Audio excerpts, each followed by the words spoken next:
Hey friends! Welcome to another video. Update muli tayo about the exchange rate here in Saudi Riyal to Philippine Peso as of November 30, 2023. So sa hora ng mga friends, so syempre tayong mga OFW nagpapadala tayo ng pera sa Pilipinas. So magkano nga ba ang ating exchange rate ngayong araw ng Thursday, November 30, 2023? Syempre mga friends, through STC pa rin po ito. Magkakaiba po ang palitan ng bawat bangko pero konti lang pong difference noon. At least magkakaroon kayo ng idea kung magkano ang ating palitan ngayong araw ito. And syempre mga friends, medyo mababa pa rin po ang ating exchange rate.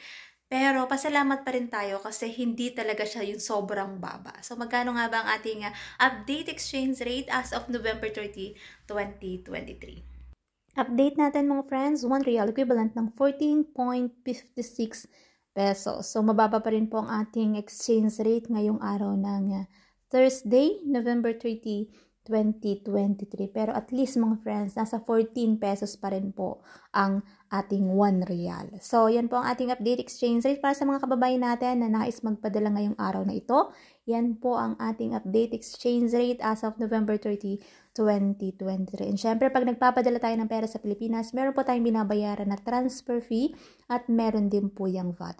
And syempre, ang lagi kong paalala para sa bawat isa sa atin na matuto tayong mag-ipon, magtipid at matutong mag-invest. Kasi nga hindi habang buhay ay nasa ibang bansa tayo, kaya matuto tayong mag-ipon para sa ating kinabukasan. Kasi mahirap na umuwi ng Pilipinas na wala man lang tayong ipon.